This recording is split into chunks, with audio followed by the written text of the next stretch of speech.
Hi Capricorn, welcome to the first in a series of weekly tarot forecasts that I will be doing.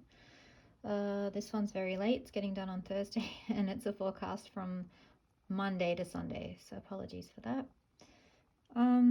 So we're starting out with 2 8s and a 6. 8s are about abundance and power, and 6 is about healing and connection and balance.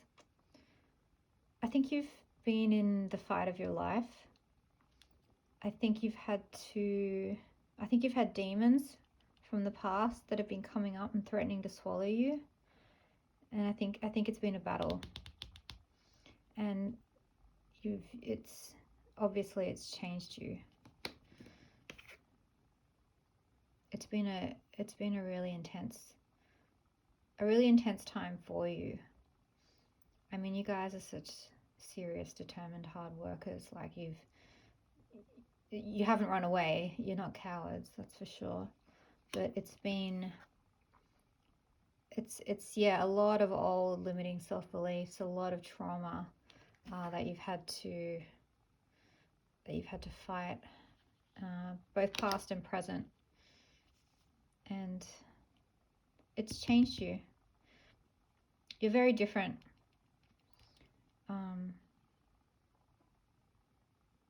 It will be a successful week. You will face these challenges head on. So see how they're both looking directly. Yeah, there's no backing down, there's no backing away. It's not your style. So yeah. And I mean, it's already halfway through the week, so you've already been fighting. So just know that it's transformative. Okay, so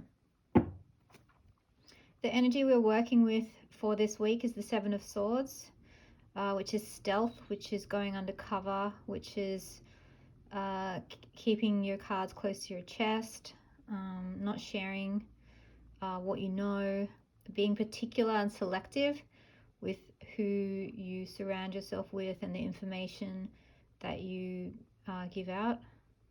Yeah, it's being smart, cunning, and yeah, like this is a 7 of Swords phase of your life. Like we're all in this phase at some point where we have to just be. You've really got to think outside the box and make the best of the situation. And if you're smart, you can manipulate it to your advantage. And I don't mean in an underhanded, deceitful way. I mean in a use the energy to your advantage way. Like believe in yourself, trust yourself, trust the right people, make the right moves, make good decisions. Have good allies. Yeah. All right. So we've got past energies. Could be to do with a child in your life, either that or you've been taking some practical steps forward towards building what it is that's dear to your heart. At present, there's an ending of a kind, and you seem a little stressed, I'm not gonna lie. Okay, 10 of Swords. This is okay, so the positive thing about this card is that something is finished with. It's done. It's over for good. So you don't have to deal with the anxiety that it brings with it anymore. It can be a bit of a painful ending. Not physically. It's swords, so it's more psychological, more of a mental anguish. And then another 10. Yeah, okay. So there's something going on with you as your role as a caregiver in your family or as part of a family unit that's under the spotlight this week. That could be the battle that you're facing. So I do feel like you're coming to some resolution. This 10 of Pentacles is getting what you want on a practical sense. This is feeling like there's an ending that's traumatizing, but this is like getting to the finish line and achieving an ending that you've been working towards. So two very different ending, two very different kinds of wrapping up of a cycle. So a cycle goes from ace to 10, and each ace to 10 in all of the suits is a mini. It's a microcosm of a mini fool's journey. Yeah. So, but I'm going to clarify this 10 of Pentacles and see what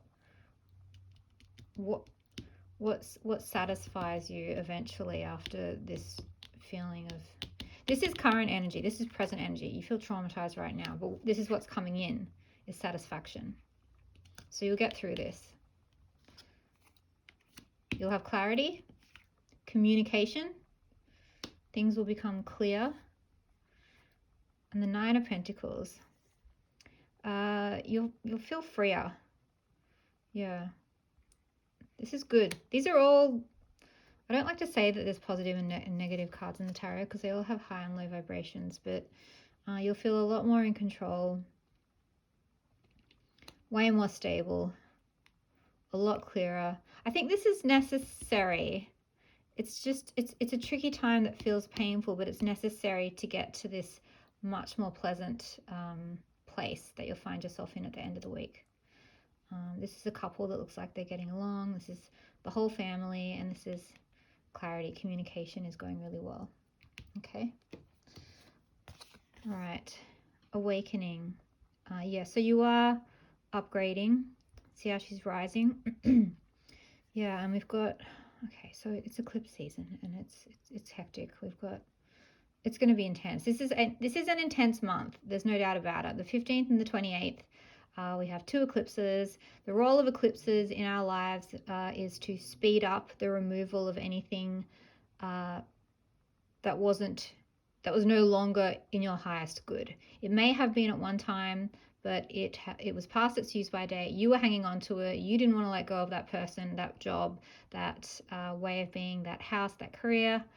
And so the universe will remove it from you, depending, of course, on your chart, what house it falls in, blah, blah, blah. But you know, I've lost friendships. I've had to move suddenly on eclipses.